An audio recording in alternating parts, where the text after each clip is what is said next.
La question du forfait quand on skie, que ce soit sur les arcs pour cette vidéo ou pour n'importe quelle autre station, c'est hyper important parce que ça un peu dicte ta semaine, ce que tu vas faire de tes activités et surtout ça peut ou non te faire économiser de l'argent.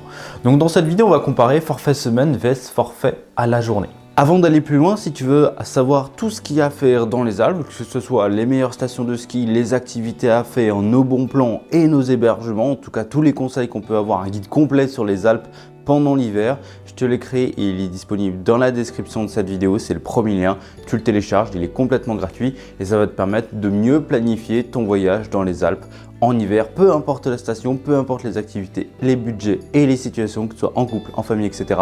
Tout est dans ce guide-là, il est complètement gratuit, il va vraiment t'aider à aller plus loin et à organiser de meilleures vacances. Donc télécharge-le directement dans la description et nous, on continue sur la vidéo. Ce qu'il faut comprendre dans les forfaits, c'est qu'on a, je crois qu'on a 4 types de forfaits. On a le forfait débutant, donc ça c'est vraiment par exemple un forfait journée qui est moitié moins cher que le forfait de base et qui te permet d'accéder à une partie du domaine skiable, donc parfait pour les débutants, pour les premières glisses, pour apprendre à bien toutes les règles du ski grosso modo, donc ça c'est hyper intéressant. Si tu commences le ski, tu prends une semaine limite en forfait débutant et comme ça tu es tranquille.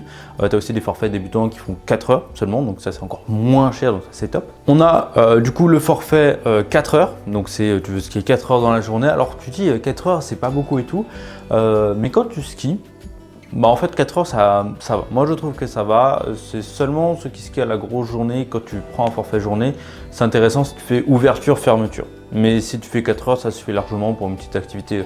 Voilà, l'après-midi, tu finis ton après-midi comme ça et ensuite t'enchaînes sur d'autres activités dans la journée. Ça peut être intéressant. Et ensuite on a du coup le forfait journée qui est du coup en plein tarif et le forfait à la semaine. Aux Arcs 1800, le forfait 4 heures, tout le domaine, il est, je crois, à peu près 50 € environ. Ça peut évoluer, comme diminuer, suivant les offres, le week-end, etc. Et aussi, le week-end, les prix baissent. Parce que du coup, les prix baissent le week-end. On a le forfait débutant à la journée qui était à 45 €. Donc ça, c'est pas mal du tout, si tu veux vraiment commencer à skier et tout. Et du coup, le forfait à la journée complète, il est à 70 €. Ce qu'il faut savoir, c'est quand on prend un forfait semaine, c'est intéressant en termes de budget uniquement quand tu skis le 6e jour. Si tu skis 5 jours sur les 7, c'est comme si tu payais un forfait toute la journée. Tous les jours, enfin chaque jour. Mais si tu skis le 6e jour ou le 7e jour, c'est là où ça devient rentable.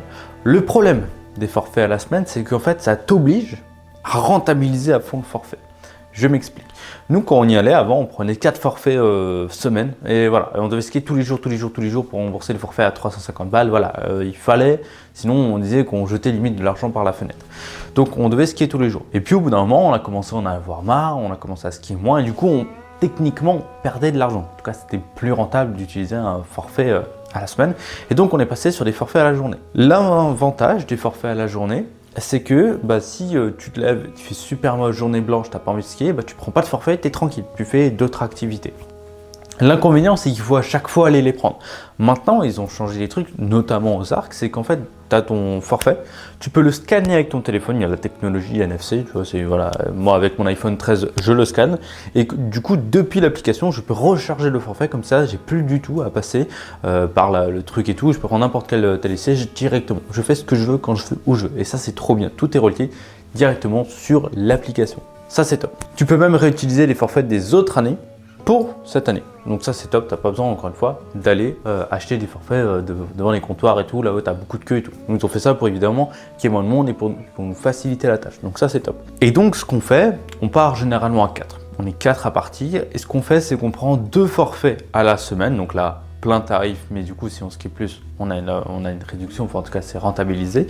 Et ensuite les 2 autres personnes, elles prennent, si elles veulent aller skier dans la journée, un forfait 4 heures ou un forfait à la journée. Pourquoi on fait ça? Parce que du coup, moi par exemple, je veux aller skier le matin. Donc je skie le matin, aller de 8h à midi, donc j'ai skié 4 heures. Et si je veux arrêter, je peux passer le forfait journée à quelqu'un d'autre et ski continue sur le même forfait. Ça nous permet de faire des économies. Alors je pense qu'on n'a pas le droit de faire ça, mais je vais pas te mentir, je m'en tape.